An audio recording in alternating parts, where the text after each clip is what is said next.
Mike, when you're trying to evaluate a recruit during the recruiting process and make sure he's a good fit and who's someone who's going to come in and work really hard and be a good asset to the program, how do you gauge whether what they're sort of telling you is that's who they are versus them just trying to tell you what you want to hear? It's tough. You try to figure out if they're an overachiever. One way is in the classroom. See if they tend to elevate academically. You see if they, there'll be transcripts and stuff to suggest whether they work hard. Then the other thing on the field, watch how they play when their team's ahead or behind, and see how hard they work, see how hard they push, see. You're looking for a guy that's kind of a self-starter and an overachiever, really. How many character references would you say you get for most recruits? Shoot, nowadays in some form or fashion, maybe a couple hundred, but you talk to a number of the coaches, you talk to the guidance counselors, and then obviously parents. You'll talk to other kids on their team. You'll talk to kids on other teams that played against them that you might be recruiting. You'll talk to coaches on other teams, so it's kind of a varied number, and then you just kind of patchwork it together. What percentage of a group of recruits you look at in a given year would you say get sort of X'd out for character? How many get X'd out? Well, a lot of them are X'd out before it starts. Before it even starts. You may have a familiarity or something like that. I would say not an incredible number, And then you just kind of evaluate. You try to evaluate the situation, which isn't an exact science, but you do the best you can. Have you crossed kids off your list because of social media stuff? Yes, have. Yep, absolutely. There was a time, less now, but there was a time where, you could literally pick out who's a gang guy and not sometimes, They do all the gang stuff in their social media and stuff like that. And I wasn't into any gang guys, so, obviously if you're a gang guy and we could figure it out, then we weren't going to recruit you, so. Coach, on the ref, the guy in the middle, I'm sure this is just an aspect of the game right now, but is that pretty frustrating when you've got a play developing and it ends up being something that the ref burns it down for you guys?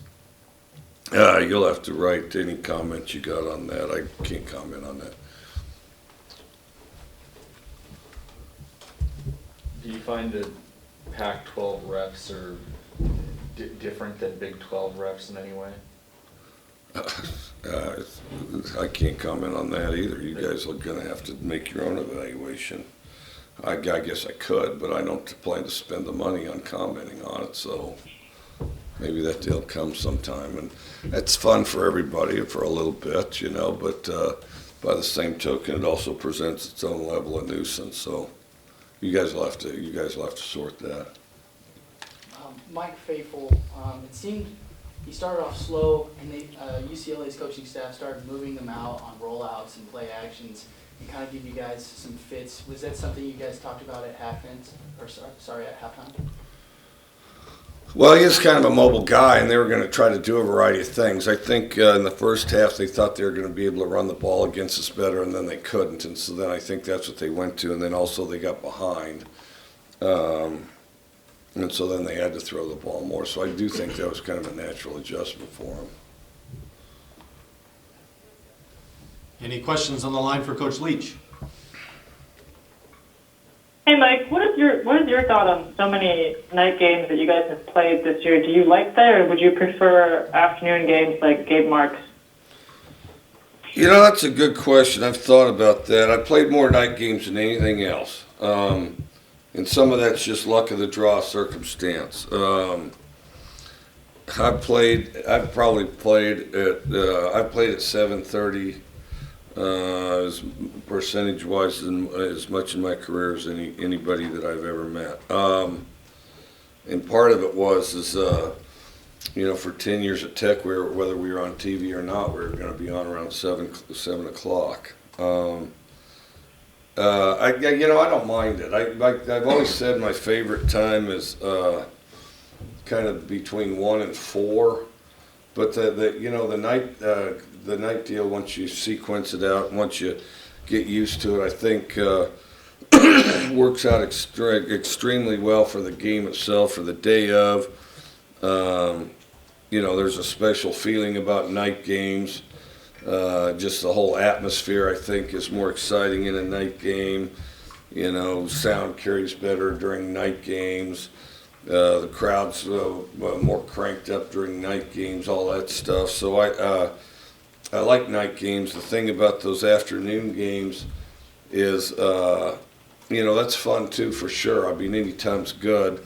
The short answer is if they say when to play, I don't even think about it or worry about it. I just go and set the schedule and sequence it out. But, the day game makes your next day. It makes Sunday easier. It makes planning and makes Sunday and Monday a little easier because you get some things done and you get all squared away. A quicker start because you're not coming back so late because nobody goes to bed right after a game. I mean, you go through a post-mortem after a game, you write notes, you think about stuff, you sift through stuff, you watch the film, all that stuff. So, but I actually like night games, and I think the atmosphere is just a little more exciting, and I think the very worst games are like the 10 a.m. type of stuff, Right. So what do you do the day of the game for a night game? Like, how do you kill that time in the afternoon personally? What do I do? Mm-hmm. Well, you sequence you sequence the day out. So I guess what I do in a nutshell is as it gets towards the end of the week, okay, I start sleeping in. So I'll probably get up about 10 o'clock on Friday, because that's approximately when I'm going to get up on Saturday, which is good. During this time of year, it's a good thing because you catch up on your sleep, And so then, of course, you have breakfast, and then, so moving to Saturday. So Friday, get up at 10, then we have our meeting at 2 or 3, and then we have our warm-up, then we eat, then we go to the movie, then we go to the hotel. Okay, so the next morning, I'll get up about 10, go eat breakfast, go to the special teams meeting and the offensive meeting, and then, ironically, I really don't watch football much.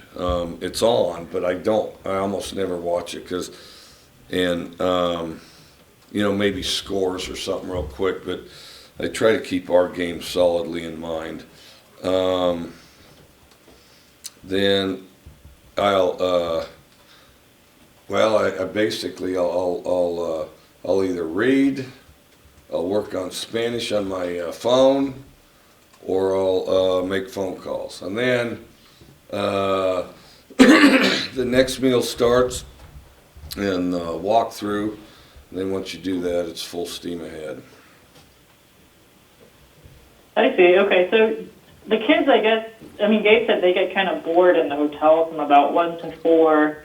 Is that something that you guys have ever thought about maybe scheduling activities, or do you really just give them that downtime so they can rest and get ready for the game? Well, you can't. We have the day broken up with 2 different sets of meetings. 3 I think is going to just be disruptive, and they'll be tired from the process. And I don't have an answer for Gabe. Do homework would be my first answer for Gabe.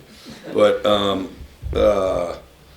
and then there's going to be a day when football's over where he's going to have to figure out how to amuse himself, and I'm sure he will. But these 4 hours can be a good practice point. I see. Okay, so you don't. He always comes excited to the game, though, so he definitely recovers pretty well. So does this, especially this week when you're traveling back from Arizona State after a very late game, how does that impact what you're able to do on Sunday and what time you guys start getting going? Well, it's probably it's a later start because that's a particularly long road trip. It's a later start, and in my case, it just means which I was here till 2 o'clock last night. It just means you have to stay longer, you know. And then Monday you stay longer too. So just means, and I'll try to get some done on the plane. Like for example, on the plane, I'll try to watch the game on the iPad and do as many notes as I can. I mean, as long as I'm on the plane. It'd probably be better advice to sleep, but I'm not going to sleep well anyway. So on the plane, generally speaking, I'll watch the game and write the notes, so I get into the next day a little bit. Okay, thank you. Yep. Any other questions on the line for Coach? Yeah, Coach, this is Chris Vanini from CoachingSearch.com. With your offensive line, you mentioned how when you arrived there were, I think, only maybe 6 scholarship linemen. What was the process of kind of building that line back up as you've been at Washington State?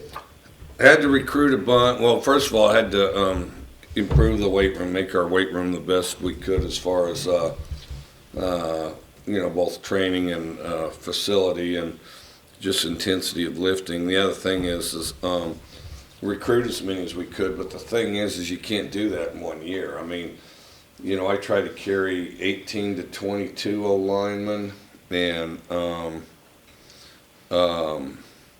which we're short of 22. I don't know what we have. I think we have 19 or something. But anyway, but you can't build it all up in a year because you're only ambitiously you can only recruit say 6 in a year, and that'd be awfully high.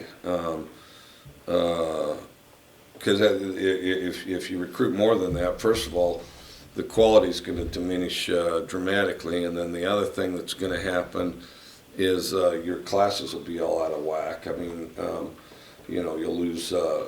You won't just lose a class of offensive linemen; you'll lose all your offensive linemen in a year. So it has to be built incrementally with 4 or 5 a year.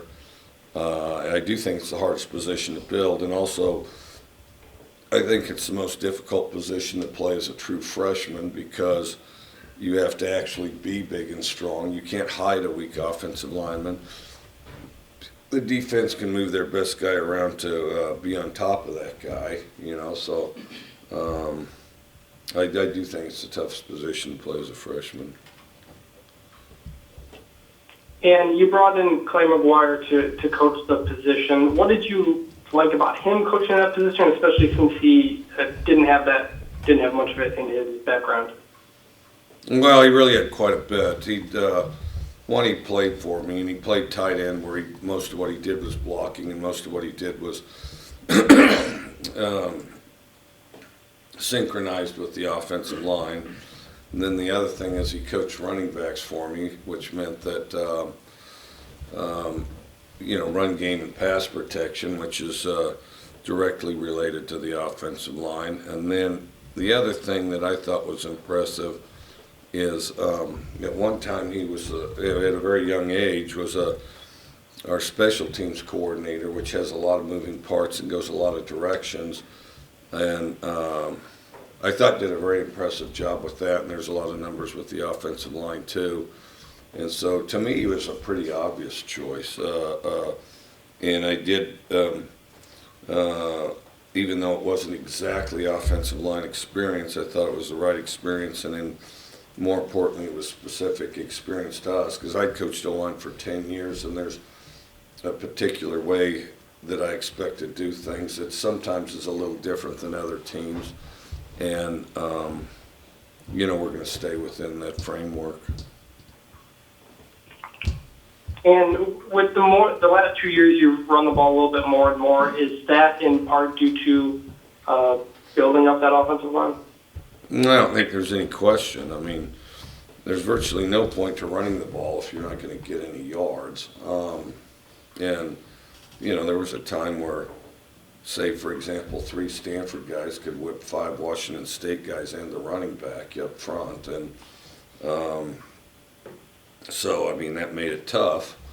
And I think our running backs have gotten better. I think our offensive line's gotten better. And I think we've become a little more precise with our technique, too. We're certainly bigger. When we started out, We averaged probably about 260. Now we probably average about 320. Thank you. Yep. Any other questions on the line for Coach? Okay, and back in the room. Coach, last year, the topic of them stealing signs was kind of the one controversy of the year. Is that something that's top of mind as you head down there to face that this year? Well, I think they still steal signs, you know, and we'll have to keep an eye on that because that's certainly the reputation, and I think they have a certain amount of kind of technology and expertise on the subject, which, you know, if they ever go to a different conference or something, I'd certainly like them to share it with us.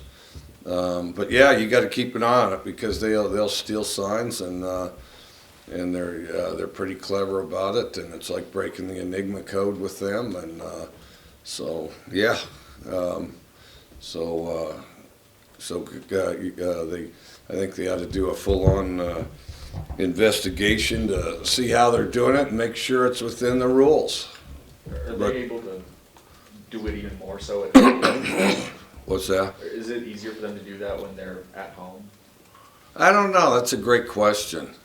That's a great question. I've heard a lot of rumors of, you know, microphones to pick up extra sound, to sift and sort extra sound, perhaps what the quarterback's saying. You know, close-up cameras, stuff like that. I don't know if they shoot coaches on the sideline. Some teams will, which this is totally illegal, but, and I'm not saying they do or they don't. My thoughts I'll keep to myself, and you can imagine what they may be. But some guys, they'll, you know, and it's totally illegal, but they'll film the guy that they think's signaling on the sideline while the game's going on, so the next time they play, they can hopefully sort out what they think they see. Will you guys do the, I think Oregon did like the sheets and stuff on the sideline, or are you guys gonna have some contraption up to help block it out? I don't know. We'll have to see because, you know, I mean, because that is a very unsavory practice that they have, and so we'll have to do what we can to defend ourselves against it, and then, you know, but yeah, I mean, but they'll try to victimize you with, you know, with some sign stealing. There's no question. I mean, if you gotta cover them up, otherwise they know all your signs and they'll bounce around. I mean, Todd Graham has said openly that they do that. Are they rare in that, or do you think a lot of teams try and do it? I don't, not like them where they have a whole command center that's designed around this stuff, but I think either everybody ought to or nobody ought to. Last week you said after the Stanford game, offensively it was the best game you guys played all year. Luke had said that this team still hasn't fully played their best game. How does that speak to how they played the last 3 weeks? Well, we have to play better. We have to get better each week. I mean, if your best game is game 5 or whatever, I mean, you need to be improving. You need to steadily improve. And we need to get better, and I think that we need to improve this week. We need to play better than we did against Stanford this week because Arizona State's a really good football team. They're fast like they always are. UCLA, their secondary, very talented. How did you feel Luke handled UCLA's defense, and is it one of the top secondaries in the Pac-12, in your opinion? I think they're one of the top secondaries in the Pac-12. I thought he handled it pretty good late and in the middle. I thought early on he started out slow. Some because of drop balls, but some he just missed too. If you've had a chance to look at Arizona State's defense, I mean, what have you seen from them? They've known for blitzing, but they've given up quite a lot of points so far this year. They're real fast. They're real fast. They could get, you know, they'll get to you. They'll throw you for losses. You might get some big plays on them, but they're very aggressive, and they're pretty elaborate in you know, what their transitions and what they do.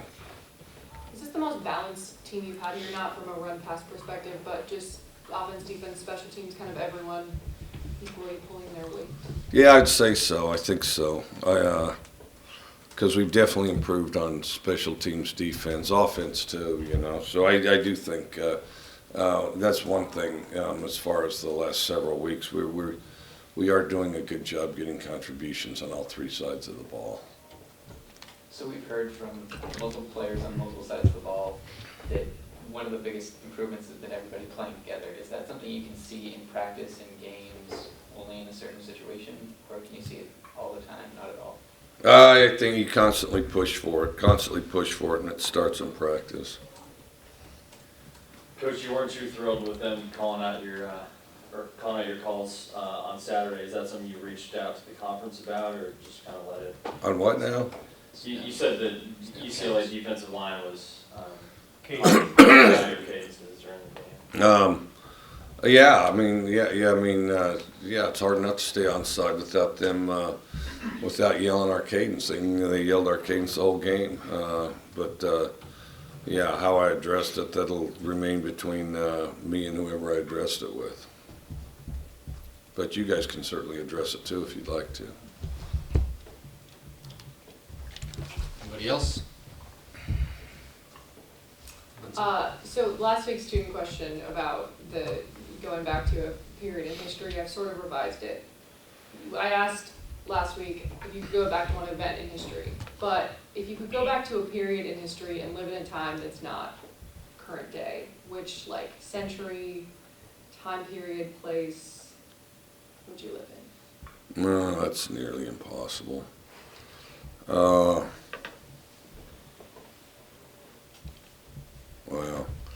yeah, it's pretty tough.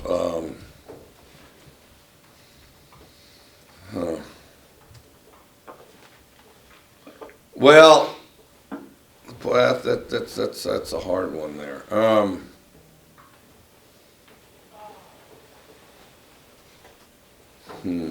Well, I think, just most immediately off the top of my mind, with the whole Lewis and Clark thing and discovering this area and seeing it all for the first time, I think would be really fascinating, but also it would be kind of isolated, lonely to a point. But that 30 years or so after the Civil War, where the entire West got settled and there was a lot of technology, everything from railroad to repeating rifles to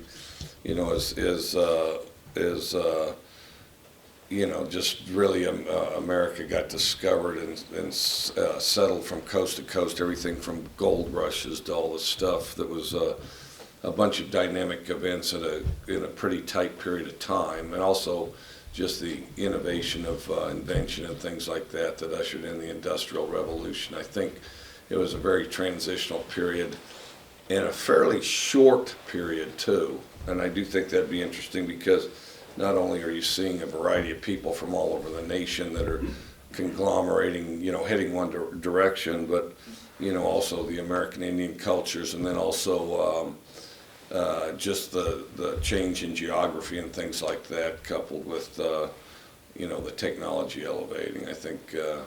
But all of them for different reasons. That's a tough question for me. Someone also wanted to know what your favorite cereal is, but I thought the other one was more interesting. Favorite cereal? I don't eat cereal much. When I was a kid, it was Oat Flakes, Captain Crunch, if you could talk your parents into it. But my parents were smart enough to know that it was bad for you. Fruity Pebbles, but we'd eat the whole box of it, that night before breakfast. But anyway. Coach, if you could, if you could go back, and obviously you couldn't be a football coach then, what would you be doing? Back then? Yeah. I think a lot of people, I gotta be honest, my impression is a lot of people just worked their way across and hung out and watched it unfold and kind of worked as they could, I don't know about back then, tough to say. Homesteading or something? What's that? Homesteading somewhere on that? Yeah, I don't know. Because then you're kind of farming. I think I would have kind of bounced between the boom towns and just been one of those guys that worked on whatever somebody had, There may be a business where you could travel some, which would be tough, but I don't know. That's more layers than I'm ready to go or that I can think of right here. So Any more questions for Coach? I invent football. That's what I did. Thanks, Coach. All right, thank you.